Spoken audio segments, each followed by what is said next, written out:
The U.S. horizon appeared suddenly on deep space monitoring systems after 15 years of absence.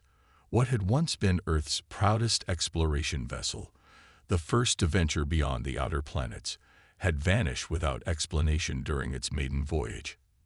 Now it hung silently at the edge of the solar system, transformed and unresponsive. Commander Hannah Park stood on the bridge of the military vessel Dauntless, staring at the holographic display showing the return ship. Her hands trembled slightly before she clasped them behind her back. Still no response to communications, Lieutenant Jin Kim reported, his voice tight with tension. The ship isn't broadcasting any distress signals either.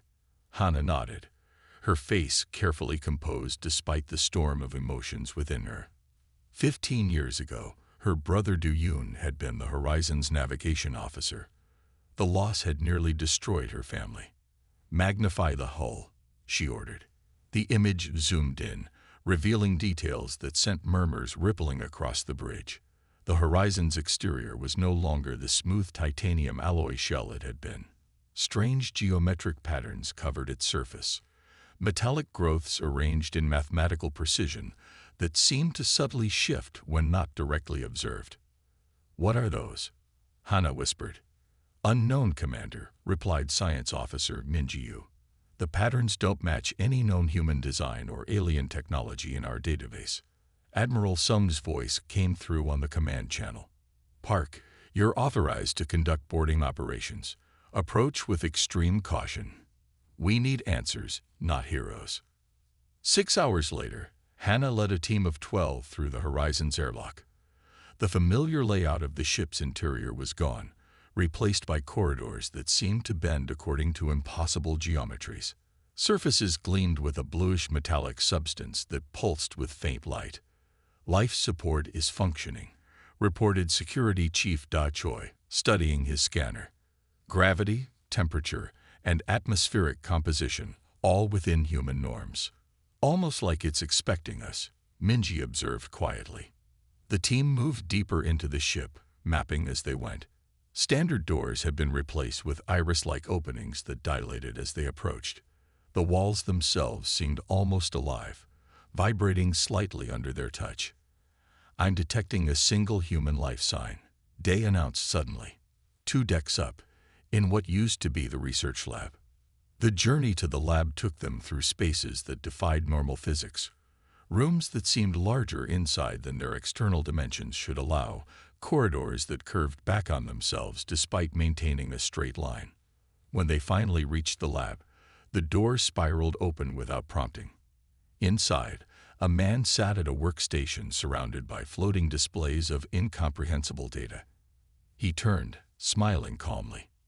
"Dr. Tao Li," Hannah breathed, recognizing the Horizon's former quantum physicist. The man looked exactly as he had in mission photos from 15 years ago. Not a day older, his face unlined, his black hair showing no hints of gray. He wore what had once been a standard expedition uniform, now integrated with the same metallic substance that covered the ship. "Commander Park," he replied, his voice oddly harmonious. "Du-Yun's sister. He spoke of you often." Hannah's hand tightened on her weapon. "Where is the rest of the crew? What happened to this ship?" Tay's smile remained unchanged. "The crew is here, just not in the way you understand here. And the ship," he gestured to the transformed surroundings. "The ship was remade, as we were." "Remade by whom?" Minji asked. "We call them the architects," Tay replied. "They exist in spaces between conventional dimensions. They found us when we were dying, trapped in a spatial anomaly our instruments couldn't even detect." Hannah stepped forward. "My brother, is he alive?" Tai tilted his head, considering the question with unnatural stillness. "Alive is a limited concept. Du-Yun exists, but not as you remember him."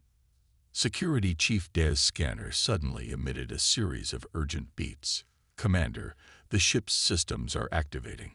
Energy readings are spiking throughout the vessel." Ta looked unsurprised. "The Horizon has returned for a reason. Commander Park, Earth needs what we've brought back." "And what exactly have you brought back?" Hannah demanded. Tay's eyes seemed to shift color slightly as he answered. The future. Protection. A gift the architects believe humanity is finally ready to receive. His expression grew serious, and just in time. We aren't the only ones who know Earth exists now. The ship hummed around them, systems awakening after 15 years, transformed beyond human understanding by beings that existed beyond conventional space. And somewhere within its impossible architecture, Hannah thought, her brother waited, changed but perhaps not gone. A field of bright white tents now surrounded the horizon where it rested in the Nevada desert. Armed guards patrolled the perimeter while scientists from every nation worked inside around the clock. 3 weeks had passed since the ship's return, and Earth's governments had reluctantly agreed to a joint research effort after several solo attempts to understand the technology had failed spectacularly. Dr. Yun Choi wiped sweat from her forehead as she studied the metal sample under her microscope. As head of materials research, she had spent countless hours trying to understand the substance that now covered most of the horizon. "It's simply impossible," she muttered to her assistant. "The atomic structure keeps shifting whenever we try to analyze it." Across the room, Dr. Tali sat calmly, watching their efforts with a small smile. Despite intensive questioning, he revealed little about the architects or how the ship had been transformed. He was kept under constant surveillance but offered no resistance. Commander Hannah Park entered the lab, her uniform crisp despite the desert heat. Dark circles under her eyes betrayed her lack of sleep. "Any progress?" she asked Dunn. The scientist sighed. "The material isn't just advanced. It defies our understanding of physics. When we apply electrical current, it generates 5 times the energy we put in. When we cut a sample, both pieces return to their original mass within hours. And that's just the hull," added Dr. Jun Kim, the propulsion specialist. He pointed to his computer models. "The engine, if we can even call it that, doesn't use any fuel we can detect. It seems to create spatial distortions that pull the ship forward rather than pushing it." Tai spoke up from his corner. "You're thinking too linearly. The ship doesn't move through space. It moves space around itself." Hannah approached him. "And how exactly does it do that?" "Thought," Tai replied simply. "Consciousness directs the ship. The architects believe separation between mind and matter is an illusion." Jun scoffed. "That's not science. That's mysticism." Tay's unnerving smile didn't falter. "Try it. Connect your brainwave monitors to the navigation panel." After getting approval, the team cautiously followed Ta's suggestion. When Jun reluctantly placed his hands on the transformed control panel while wearing the monitors, the nearby screens flickered to life with streams of data. "Impossible," Jun whispered as the ship's systems responded directly to his thoughts. Outside the research zone, the world was changing. Amateur astronomers reported unusual movements among the stars, objects changing course to move toward Earth. 3 different space agencies confirmed the approach of vessels that hadn't been there before. In Washington, Commander Park sat in a tense meeting with military and government officials. 4 alien vessels have entered the outer solar system, Admiral Wong reported. "They're not responding to any communications. We believe they're here because of the horizon," added Intelligence Director Soman Han. "We've never had confirmed alien contact before, yet weeks after this ship returns, they appear. That's not coincidence." The room fell silent as Dr. Ta Li was escorted in under guard. His calm demeanor contrasted sharply with the tension around him. "You knew they would come," Hannah accused. Ta nodded. "The architects are not the only advanced beings in our galaxy. Others have followed different evolutionary paths, and some fear what the architects represent." "And what exactly do they represent that's so frightening?" demanded the Defense Secretary. "Cooperation rather than conquest," Tai replied. "Most advanced civilizations either destroy themselves or expand through domination. The architects offer a third path, true symbiosis between biological and technological evolution." He turned to face the large screen showing the approaching alien vessels. "Those ships belong to the Coalition of Purity. They believe biological life should remain unchanged, developing technology only as external tools, never integrated. They've destroyed other civilizations that accepted the architect's gifts. So you've made us a target, Hannah said, her voice hard. Tai smiled. No, Commander. We've given you the means to defend yourselves. He looked around the table. The Horizon carries technologies that can protect Earth, but only if you're willing to accept them as they're meant to be used. And how is that? The President asked. The ship doesn't just respond to consciousness, it amplifies it. It was designed to be guided by human minds, not controlled by them. Tai's eyes met Hannah's. Your brother understood this. He was the first to truly connect with the ship's systems. Hannah felt a chill run down her spine. Is that what happened to the crew? They became part of the ship. Not exactly, Tai said. They became more than they were while remaining themselves. The question now is whether Earth is ready to do the same. Outside, in the endless dark of space, the alien vessels continued their approach, their intentions unknown but their timing unmistakable. Researcher Jun Kim sat alone in his lab at midnight, reviewing security footage from the Horizon's interior. For weeks, the scientists had focused on the ship's impossible technologies, while military leaders worried about the approaching alien fleet. But Jun had noticed something odd about Dr. Ta Li's behavior. On the screen, Ta walked through an empty corridor, speaking animatedly as if having a conversation, though no one was there. Jun increased the audio. Need more time before full disclosure, Ta was saying. They're not ready to understand the complete integration yet. Jun leaned closer as Tai paused, seeming to listen to a response no one else could hear. Yes, Du Yun, I understand your sister is different, but even she might reject us if she learns everything at once. Jun's heart raced. Commander Park's brother was supposedly gone with the rest of the crew, yet Tai was speaking to him as if he were present. The lab door slid open, startling June. Commander Hannah Park stood in the doorway, her expression grim. You requested to see me urgently, she asked. Jun nodded, rewinding the footage. Watch this. Your brother's name is mentioned. As Hannah watched, her face paled. When the clip ended, she sat down heavily. There's more, Jun said. I've been analyzing the ship's energy patterns. Look at these wavelength readings. He displayed a series of undulating lines on his screen. These are from the ship's power core, he explained. And these, he pulled up another set of waves, are human brainwave patterns. The similarities are impossible to miss. What are you suggesting? Hannah asked quietly. I think the ship's core technology is somehow integrated with human consciousness, specifically the consciousness of the Horizon's original crew. Hannah stared at the matching patterns. My brother isn't dead. Not in the conventional sense, Jun agreed. I believe the crew's minds were somehow preserved and integrated into the ship itself. That's why Tai talks to empty rooms. They're not empty to him. Jun's computer suddenly beeped. Someone's accessing my research files. His fingers flew across the keyboard.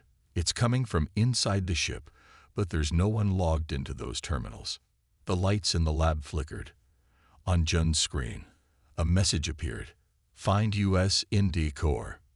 Hannah and Jun exchanged looks before heading to the ship. Security was minimal at this late hour, and they made their way to the central chamber that housed the Horizon's power core. A spherical room now filled with pulsing blue light and flowing metallic surfaces. Du Yun, Hannah called out. Are you here? The surfaces of the room rippled like water. Suddenly, shapes began to form in the metallic walls. Human faces pushing forward as if through a membrane. Hannah gasped as her brother's features appeared, his expression serene yet somehow distant. Hannah, the face said, its voice echoing strangely. You found us. What happened to you? She whispered. We were dying, Du Yun's face explained. Our ship was caught in a spatial anomaly. The architects saved us by offering integration. Our consciousness, memories, everything that makes us who we are was preserved, though our physical bodies couldn't be saved. Other faces appeared around him, the Horizon's original crew, all watching with the same calm expression. "The ship is us now," Duyum continued, "and we are the ship, not lost, just transformed." Jun approached one of the walls. "Why didn't Ta tell us the truth?" "Because of them," said another face, Captain Soman Lee, the Horizon's commander. "The aliens approaching Earth fear the architects because they offer a different path of evolution. They've destroyed other civilizations that accepted this gift." The room suddenly darkened as alarms began blaring throughout the base. Jum's communicator buzzed with an emergency alert. "The alien fleet has accelerated," he read aloud. "They'll reach Earth in 48 hours. Duyum's face grew serious. "They're coming to destroy us, and Earth too, if necessary. They detected our return and know what we represent." "What do they want?" Hannah asked.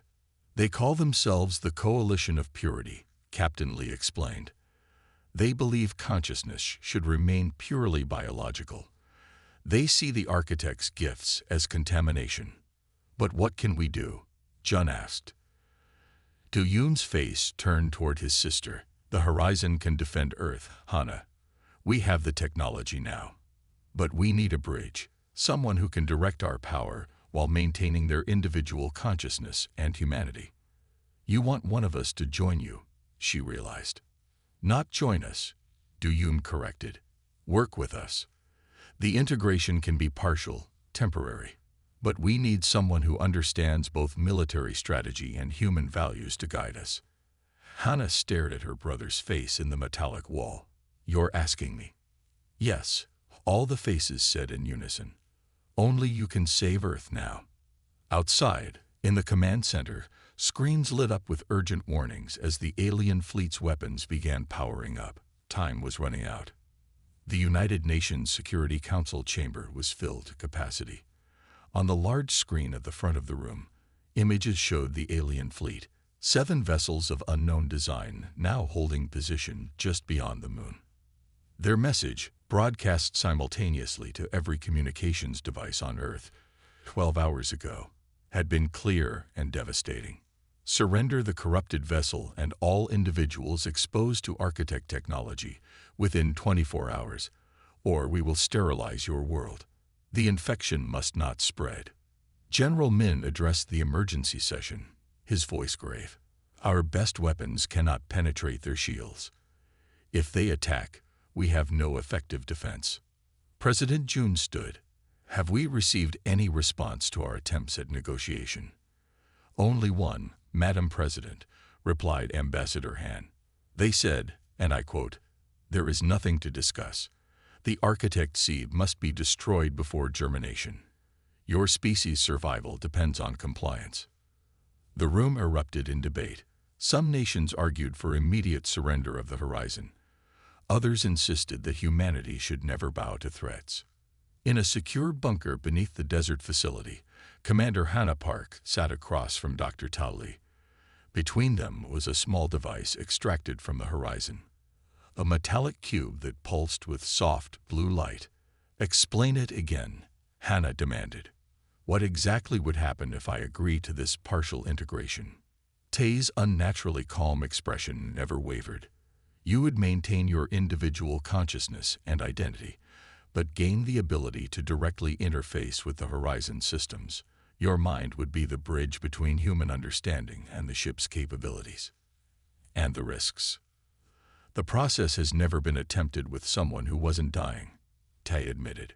"There could be changes to how you perceive reality." Researcher Jun entered the room, looking exhausted. "The Coalition ships have deployed smaller vessels. They're forming a perimeter around Earth." Hannah stood and paced the small room. "Even if I agree and somehow it works, what could one ship do against 7 advanced alien vessels?" "The Horizon isn't just one ship anymore," Ta said quietly. "The architect's technology allows for conversion of energy to matter and back again at will. With the right guidance, the ship could become many, or weapons we can't even describe in human terms." Jun looked skeptical. "That violates conservation of mass and energy. Only within the limited physics you understand." Tay replied. Hannah stopped pacing. I want to speak with my brother again. They returned to the Horizon's core chamber, where Duyum's face formed in the metallic wall. The aliens have given their ultimatum, Hannah told him. They want the ship and everyone who's been exposed to its technology. If you surrender us, they'll still destroy all research related to the architects. Duyum said, humanity will lose the opportunity to advance beyond the limitations of your current technology, and there's no guarantee they won't return later to ensure no trace remains. But if I agree to this integration, what happens to me? Will I still be myself? Hannah asked, her voice betraying her fear. Duyum's expression softened. I'm still me, Hannah. Different, but still your brother. You would remain yourself, but with expanded awareness. Security alarms suddenly blared. Jun checked his communicator. They're moving. The alien fleet has advanced closer to Earth.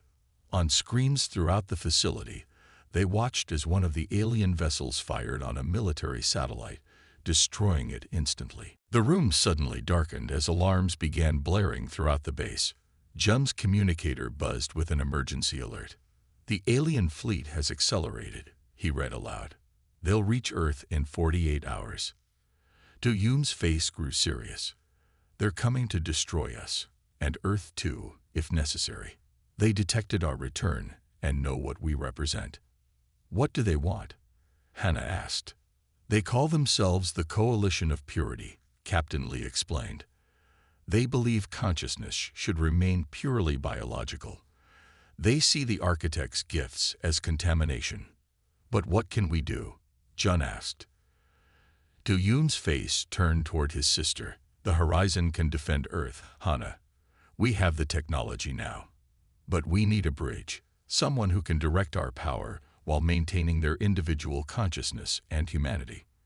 You want one of us to join you, she realized. Not join us, Duyum corrected. Work with us. The integration can be partial, temporary, but we need someone who understands both military strategy and human values to guide us. Hannah stared at her brother's face in the metallic wall. You're asking me? Yes, all the faces said in unison. Only you can save Earth now. Outside, in the command center, screens lit up with urgent warnings as the alien fleet's weapons began powering up. Time was running out. The United Nations Security Council chamber was filled to capacity. On the large screen at the front of the room, images showed the alien fleet, 7 vessels of unknown design now holding position just beyond the moon. Their message, broadcast simultaneously to every communications device on Earth 12 hours ago, had been clear and devastating. Surrender the corrupted vessel and all individuals exposed to architect technology within 24 hours, or we will sterilize your world. The infection must not spread. General Min addressed the emergency session, his voice grave. Our best weapons cannot penetrate their shields. If they attack, we have no effective defense. President Jun stood. Have we received any response to our attempts at negotiation? Only one, Madam President, replied Ambassador Han. They said, and I quote, there is nothing to discuss. The architect seed must be destroyed before germination. Your species' survival depends on compliance. The room erupted in debate. Some nations argued for immediate surrender of the Horizon. Others insisted that humanity should never bow to threats. In a secure bunker beneath the desert facility, Commander Hannah Park sat across from Dr. Tao Li. Between them was a small device extracted from the Horizon. A metallic cube that pulsed with soft blue light. Explain it again, Hannah demanded. What exactly would happen if I agree to this partial integration? Tay's unnaturally calm expression never wavered. You would maintain your individual consciousness and identity, but gain the ability to directly interface with the Horizon systems. Your mind would be the bridge between human understanding and the ship's capabilities. And the risks. The process has never been attempted with someone who wasn't dying, Tay admitted. There could be changes to how you perceive reality. Researcher Jun entered the room, looking exhausted. The coalition ships have deployed smaller vessels. They're forming a perimeter around Earth. Hannah stood and paced the small room. Even if I agree and somehow it works, what could one ship do against 7 advanced alien vessels? The horizon isn't just one ship anymore, Ta said quietly. The architect's technology allows for conversion of energy to matter and back again at will. With the right guidance, the ship could become many, or weapons we can't even describe in human terms. Jun looked skeptical. That violates conservation of mass and energy. Only within the limited physics you understand, Tai replied. Hannah stopped pacing. I want to speak with my brother again. They returned to the horizon's core chamber, where Duyun's face formed in the metallic wall. The aliens have given their ultimatum, Hannah told him. They want the ship and everyone who's been exposed to its technology. If you surrender us, they'll still destroy all research related to the architects. Duyun said, humanity will lose the opportunity to advance beyond the limitations of your current technology, and there's no guarantee they won't return later to ensure no trace remains. But if I agree to this integration, what happens to me? Will I still be myself? Hannah asked, her voice betraying her fear. Duyun's expression softened. I'm still me, Hannah. Different, but still your brother. You would remain yourself, but with expanded awareness. Security alarms suddenly blared. Jun checked his communicator. They're moving. The alien fleet has advanced closer to Earth. On screens throughout the facility, they watched as one of the alien vessels fired on a military satellite, destroying it instantly. A demonstration, Ta said grimly. Their patience is ending. Hannah's communicator buzzed with a priority message from President Jun. Coalition has reduced deadline to 6 hours. Global military forces on highest alert. Please advise if Horizon Technology offers any options. Hannah looked at her brother's face in the wall, then at Ta. If I do this and we somehow succeed, what happens afterward? Would I be trapped in the ship forever? The integration can be reversed, Tai assured her. The architects believe in cooperation, not assimilation. You would be the first to try this process willingly, with full awareness. Hannah took a deep breath. And if we fail? Then humanity faces the same fate either way, Duyun said. But at least we will have tried. Outside, the alien vessels moved into attack formation. Earth's combined military forces mobilized, knowing they faced technology centuries beyond their capabilities. Hannah closed her eyes for a moment, then opened them with new resolve. How do we begin? Tai approached with the pulsing blue cube. Place your hands on this. It will establish the initial connection. As Hannah reached for the device, she thought of Earth's billions of people, unaware that their fate rested on this moment. She thought of her brother, transformed but not lost. Most of all, she thought of the choice before her, surrender to fear or embrace the unknown. Her fingers touched the cool metal surface, which immediately responded to her presence, flowing up to envelop her hands. Remember who you are, Duyun said as the blue light began to spread up her arms. That's what makes us human, not our physical form. The countdown to humanity's deadline continued as the light surrounded Hannah completely. The sensation began as a tingling in Hannah's fingertips. Then came the expansion, her awareness suddenly stretching beyond her physical body, flowing outward through the horizon systems.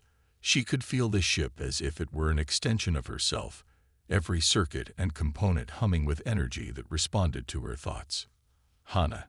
Jun's voice seemed distant, though he stood right beside her. Are you still with us? She opened her eyes, which now shimmered with the same blue light that pulsed through the ship. I'm here. And elsewhere too. Through the horizon sensors, she could perceive the alien fleet in ways human instruments never could. She saw energy patterns, communication signals, weapon systems, all laid bare to her enhanced perception. They're preparing to fire on major cities, she said. We have minutes, not hours. Ta nodded. What will you do? Hannah didn't answer with words. Instead, the entire ship vibrated as systems activated throughout its structure. Outside, the desert ground trembled as the horizon lifted effortlessly into the air for the first time since its return. In command centers worldwide, military leaders watched in astonishment as the transformed Earth vessel shot upward at impossible speed, reaching orbit in seconds. President June stared at the tracking screens. "Get me any information on what's happening up there." The coalition flagship detected the horizon's approach and immediately fired energy weapons more powerful than anything Earth had ever created. The beams struck the horizon directly, but instead of destroying it, they seemed to be absorbed, the energy flowing across its surface in rippling patterns. Inside the ship, Hannah felt the attack as pressure against her expanded consciousness. Instinctively, she directed the energy, reshaping it, transforming it. "They don't understand," she said, her voice overlaid with harmonics that made Jun step back. "They see only threat or submission, never cooperation." Through her connection with the horizon, Hannah could access the knowledge the architects had shared with the original crew. She understood now why the coalition feared this technology. It represented a fundamental shift in evolution, where consciousness could exist beyond biological limitations without losing its essential humanity. The horizon began to change shape, portions of its hull flowing outward to form smaller vessels that remained connected to the main ship through threads of energy. Through each, Hannah extended her awareness, creating a network that surrounded the alien fleet. The coalition ships fired again, this time at Earth directly. Hannah felt the deadly energy building and reacted instantly. The horizon's offspring vessels positioned themselves in the path of the attack, absorbing the destructive force and channeling it back through the network to the main ship. The display showed a new diagram, one Jinho hadn't seen before. It illustrated the web of connections between humans, family bonds, friendships, professional relationships, communities. Humans create connections despite differences, rather than because of similarities. Tal explained. This creates a resilience and creativity we had not considered possible. Jinho leaned forward, fascinated by Tal's analysis. "And you see this as valuable." "Invaluable," Tal corrected. "The privacy of individual thought creates a space for innovation that our collective consciousness cannot replicate. Your music, art, literature, these emerge from individual minds, thinking thoughts no one has thought before." The display shifted again, showing side-by-side comparisons of human and Nevan development. Most significantly, human children develop in family units where they form deep attachments to specific caregivers, Tal said. These early bonds create the foundation for all later connections. Jinho nodded. "We've always known family bonds were important, but I never thought about them as the foundation of society itself. My report recommends that never reconsider our development center approach," Tal said. "Perhaps some elements of human connection could benefit our people without compromising collective harmony."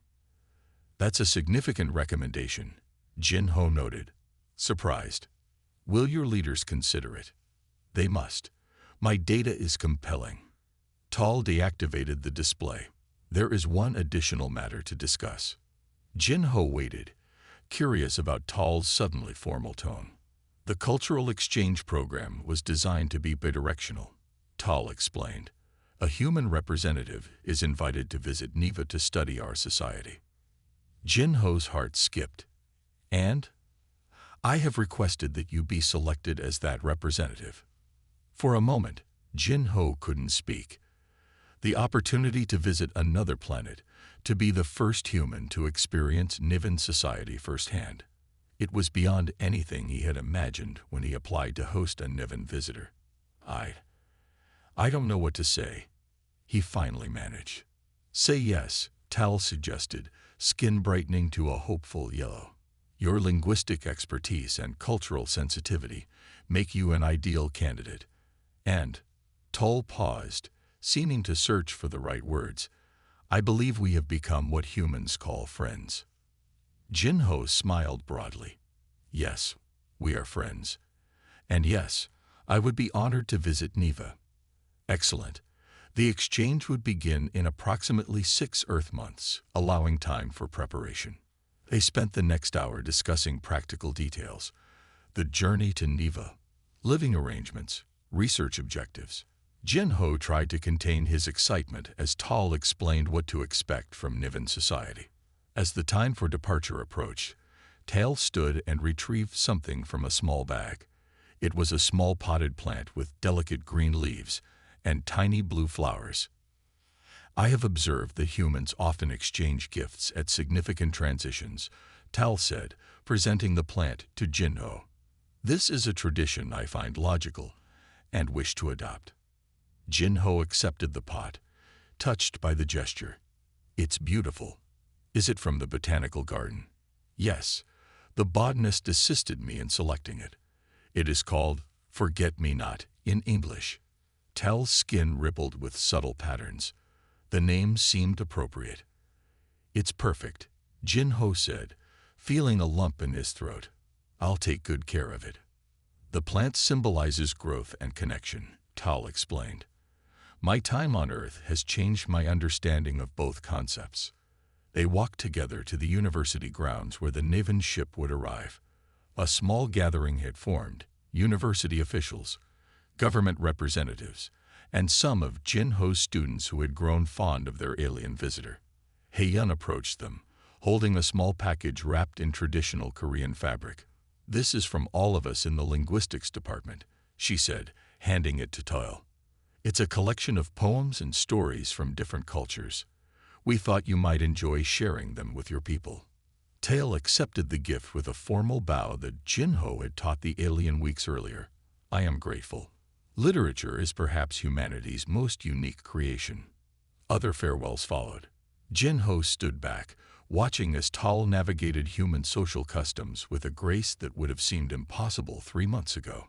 When the Niven ship appeared in the sky, descending silently to the landing site, a hush fell over the crowd. The sleek craft settled on the grass, its surface shimmering in the morning light. Tal turned to Jin-Ho one last time.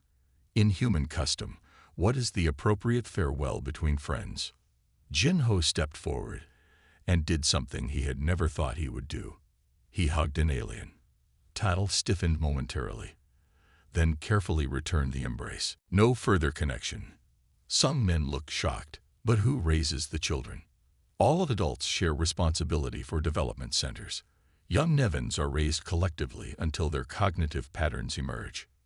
Jin-Ho had heard this before, but seeing Sung Min's reaction highlighted how truly alien the concept was to humans. "But what about bonding?" Sung Min asked. "The attachment between parent and child that we just witnessed." "Such attachments do not exist in our society," Tal said. "They would interfere with optimal development." The three sat in silence for a moment, the fundamental difference between their species hanging in the air between them. Finally, Tal spoke again. "The emotion I witnessed between the birth givers and the new human, it had physical manifestations, heart rate increases, chemical releases, neural activity patterns consistent with what you call love." "Yes," Sung Min confirmed. "The parent-child bond begins forming immediately after birth. It's both biological and emotional. And this bond persists throughout the human life cycle." "Usually, yes," Jin-Ho said. "It changes form, but it remains." As they left the hospital, Tal stopped in the garden outside, looking up at the evening sky, where stars were just becoming visible. "I believe I now understand something fundamental about human society," Tal said. "Your entire social structure is built upon these individual bonds that begin at birth." Jin-Ho nodded. "Family is where we learn to connect with others. It's our first experience of love. On Neva, we believe separation from genetic contributors creates optimal citizens devoted to collective good," Tal said. "But I wonder now what we may have sacrificed." Jin-Ho didn't know how to respond to that. They stood silently for a moment, human and alien, contemplating different ways of bringing new life into the universe. "Thank you for allowing me to witness this," Tal finally said. "I will include it in my report to Neva." "What will you tell them?" Jinho asked. Tal's skin shifted through several colors before settling on a deep purple. That human reproduction is not merely biological. It is the beginning of something we have no word for in our language. Love, Jinho suggested. Perhaps Tal agreed, though I suspect it is both simpler and more complex than that. As they walked back toward the subway station, Jinho realized that in witnessing the beginning of one life, Tal might have gained insight into the entire human experience, with all its messy, inefficient, beautiful connections. The morning of Tal's departure arrived with unexpected sadness. Jinho found himself moving slowly around the apartment, making coffee and checking that all of Tal's research materials were properly packed. Miso seemed to sense the impending change, following the alien visitor from room to room, as if unwilling to let Tal out of her sight. I believe your cat understands I am leaving, Tal observed, crouching down to stroke Miso's orange fur one last time. Jinho smiled. Cats are perceptive. She'll miss you. I will miss her as well, Tal admitted, the translator conveying the words in its usual flat tone, though Jinho had learned to read the subtle shifts in Tal's skin color that suggested deeper emotions. Today, the alien skin showed swirls of blue and purple that Jinho had come to associate with contemplation and something like human melancholy. They sat at the kitchen table with steaming mugs before them. Coffee for Jinho, a special farewell blend of nutrient solution for Tal. The alien had prepared something that looked like a tablet computer, but was far more advanced. Before I depart, I wish to share my research conclusions with you, Tal said. You have been an exceptional host and research partner. I'm honored, Jinho replied, genuinely curious about what Tal had learned during the 3-month stay. Tal activated the device, and a holographic display appeared above the table. It showed complex diagrams of human social structures alongside Neven collective systems. My original research question was simple. How do humans maintain social cohesion without collective consciousness? Tal began. The answer has proven far more complex than anticipated. Jinho watched as the display shifted to show images they had collected during their time together. Students in the university lecture hall, Jinho's family at dinner, the new parents with their baby at the hospital. Neven society is built on efficiency and harmony through shared thought, Tal continued. We believe this was the optimal form of advanced civilization. However, human society has revealed an alternative path. So each developing human is monitored individually? Tal asked. Yes, we track each pregnancy separately, Sungmin confirmed. Every mother and baby have unique needs. Not batch processing. This seems inefficient. Sungmin laughed. Medicine isn't about efficiency. It's about caring for individual lives. They stopped outside a window overlooking the nursery where newborns lay in small plastic bassinets. Some slept peacefully, while others waved tiny fists in the air. Nurses moved between them, checking monitors and adjusting blankets. Tal stood motionless before the window. These are newly emerged humans. Yes, most are less than 2 days old, Sungmin explained. So small, Tal observed. And each receives individual attention rather than standardized care. Absolutely. Each baby has different needs. Jinho watched as Tal processed this information. The alien skin had taken on a deep blue color he hadn't seen before. Their conversation was interrupted by a commotion at the end of the hall. A team of medical staff rushed past with a gurney carrying a young woman clearly in the late stages of labor. Her face was contorted in pain as she gripped the sides of the bed. Excuse me, Sungmin said, immediately alert. That's one of my patients, and she wasn't due for 2 more weeks. Jinho started to suggest they leave, but Sungmin was already hurrying after the medical team. He paused briefly, looking back at them. Actually, would you like to observe? With the patient's permission, of course. It might be educational. Jinho hesitated, but Tal's skin brightened. This would be valuable research data. 20 minutes later, after the patient, a woman named Jia Young, had surprisingly agreed to the alien observer, perhaps too distracted by contractions to fully process the request. Jin-Ho found himself standing with Tal in a corner of the delivery room. He felt somewhat uncomfortable, but Tal watched with scientific interest as Sung-min directed the medical team. "Push now, Jae-young," Sung-min encouraged as monitors beeped steadily in the background. Jae-young's husband stood beside her, holding her hand and whispering words of support. She gripped his fingers so tightly that Jin-Ho could see the man wince, though he never pulled away. "The male remains despite not being medically useful," Tal noted quietly to Jin-Ho. "He's supporting her emotionally," Jin-Ho whispered back. "Emotional support has physical benefit."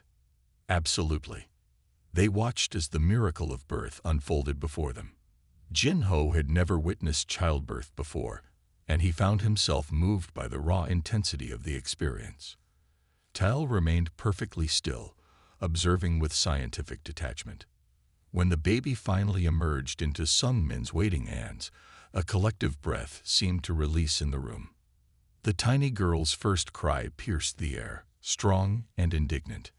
"She's perfect," Sung-min announced, quickly examining the newborn before placing her on Jae-young's chest. The transformation on the new mother's face was immediate, pain replaced by wonder as she touched her daughter for the first time. Her husband leaned close, tears streaming down his face as he gently stroked the baby's head. "They are leaking eye fluid," Tal observed. "Are they damaged?" "No," Jin-Ho whispered, feeling a lump in his own throat. "Those are tears of joy. The strongest human emotions sometimes produce tears." They watched as the new family bonded, the medical team working efficiently around them, but giving them space for this crucial first meeting. Later, as they followed Sung-min to his office, Tal seemed unusually quiet. Jin-Ho wondered what the alien was thinking about the intense scene they had witnessed. "That was human reproduction," Sung-min said once they were seated. "Very different from clinical descriptions, isn't it?" "On Neva, reproduction occurs in medical facilities," Tal explained. "Genetic contributors are not present. The emergence process is managed by specialists, and new nevins are immediately transferred to development centers." Sung-min frowned. "The parents don't witness the birth." "The concept of parent, as you understand it, does not exist on Neva," Tal said. "Genetic material is collected from compatible contributors, but they have no further connection to the offspring." "Now," she whispered. From the horizon, a pulse of energy expanded outward, not a weapon, but a wave that temporarily disabled the coalition ship's main systems. As they drifted powerless, Hannah opened a communication channel. "You came to destroy what you fear without understanding." Her voice echoed across space to the alien vessels and back to Earth's communication systems. But fear is not the only response to difference. Using the ship's technology, she transmitted images directly into the coalition commanders' minds, showing the truth of the architect technology, how it amplified rather than replaced, how it offered partnership instead of dominance. "I remain human," she continued. "My consciousness is my own, merely extended. The architects do not conquer or assimilate. They offer a gift that must be freely accepted." After a tense silence, the lead coalition ship responded. "This is unexpected. Our experience with architect technology has only shown corruption of biological life." "Perhaps because those encounters were forced rather than chosen," Hannah replied. "I chose this connection, and I can end it. That choice makes all the difference." Slowly, power returned to the alien vessels, but their weapons remained inactive. "We require time to consider this alternative understanding," the coalition commander transmitted. "We will withdraw to observe, but remain vigilant." As the alien ships began to retreat, cheers erupted in command centers across Earth. President Jun ordered worldwide celebrations, declaring it humanity's first victory as a united species. The horizon descended back to the Nevada desert, its temporary extensions reabsorbing into the main structure. Inside, the blue light surrounding Hannah gradually receded, returning to the cube she still held. She gasped as her awareness contracted back to normal human perception, feeling suddenly confined after such expansion. "Are you all right?" Jun asked, supporting her as she swayed. "Yes," she said, her voice her own again. "Different, but still me." In the metallic walls, Du-Yum's face appeared. "You've shown them another way, a balance between advancement and identity." Ta smiled. "And you've shown humanity its potential future." Beyond the ship, government officials and scientists approached cautiously, eager to understand what had happened. The world had changed irrevocably. Earth was now known to the wider galaxy, and humans had access to technology that could transform their civilization. "What happens now?" Jun asked.